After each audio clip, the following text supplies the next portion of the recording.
Adventure scooter ba ang hanap mo? Astig ang design, malakas ang dating, hitik sa mga features, at pwede sa off-road o rough-road. Baka ito na ang para sa'yo.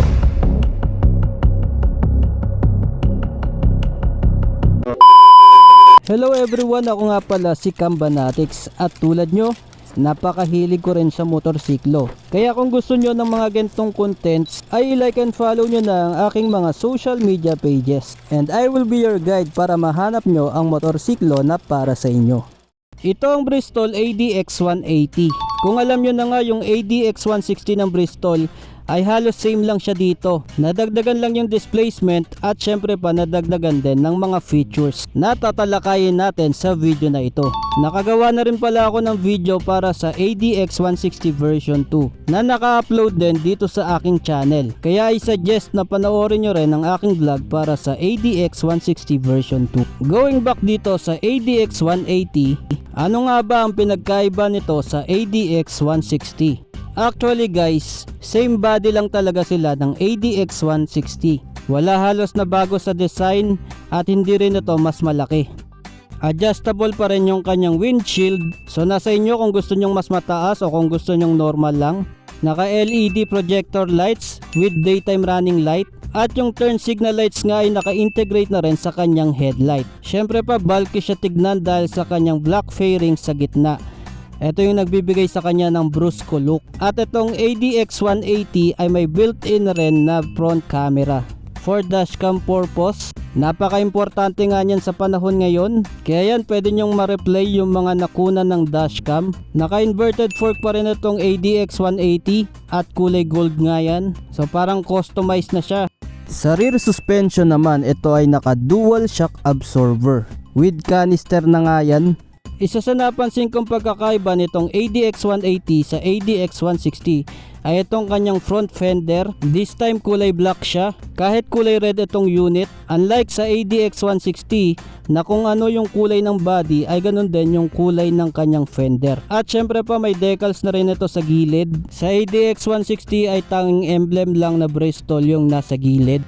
Syempre pa naka-spoke wheels na rin itong ADX 180 with tubeless tires at naka-dual sport tires na nga rin yan para hindi basta-basta madulas sa mga rough road. Ang sukat ng gulong nito sa harapan ay 110/80/14. Mas maliit pero mas malapad naman ang gulong sa likuran na merong sukat na 130/70/13. Disc brake ang harap at likod na brakes nito, powered by anti-lock braking system o ABS. At syempre pa with traction control system. Mas malaki na rin yung meter panel nito kaysa sa ADX 160. TFT display nga yan at mas maganda yung kanyang interface. Maganda nga yung display nito at kompleto na rin sa information. Pwede nga rin bago-baguhin yung theme ng kanyang dashboard. Isa pang nagustuhan ko sa interface nitong dashboard niya, unlike sa ibang may dashcam, kailangan pa ng external app para makita yung mga recording ng kanyang dashcam. Dito sa ADX 180 ay dito mismo sa kanyang panel makikita nyo na kagad yung mga na-record ng dashcam. Syempre pa meron din dito yung ibang features na meron ng ADX 160 katulad na lang ng screen mirroring. Astig diba? Naka naked handlebar pa rin itong ADX 180. At maganda rin yung mga switches with blue backlight. Sa left switch nariyan yung horn button, turn signal switch, hazard button. Narito rin yung mga button para sa configuration ng kanyang dashboard. At sa switch naman ng kanyang pass light, 3-way na siya. Nandito na rin yung kanyang high beam at low beam.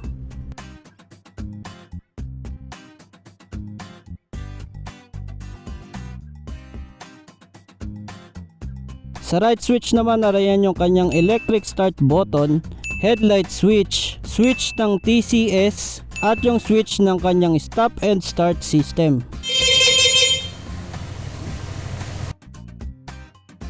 Nakakiles na nga rin itong ADX 180 pero meron din siyang slot para sa physical key. Narito rin sa kanyang ignition yung bukasan ng seat at fuel. Sa remote naman itong ADX 180 ay meron pa rin siyang answer back at alarm. Meron din itong malalim na pocket sa gilid. with USB port na nga rin para sa device charging.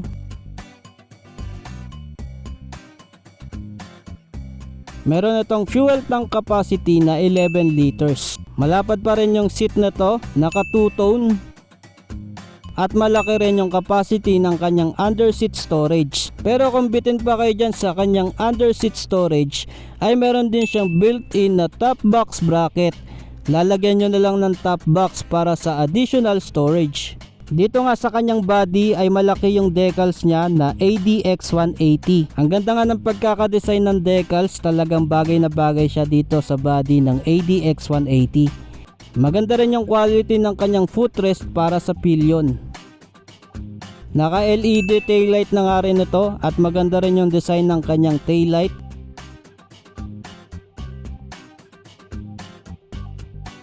Naka sporty rear fender na nga rin itong ADX180 with LED turn signals, reflector at may ilaw na rin para sa plaka. Bukod nga dyan sa kanyang rear fender ay meron din siyang tire hugger, protection para sa mga talsik ng putik. Syempre pa narito sa gilid yung kanyang radiator. Dagdag angas din dito yung malaki niyang pipe at maganda nga ang tunog niyan.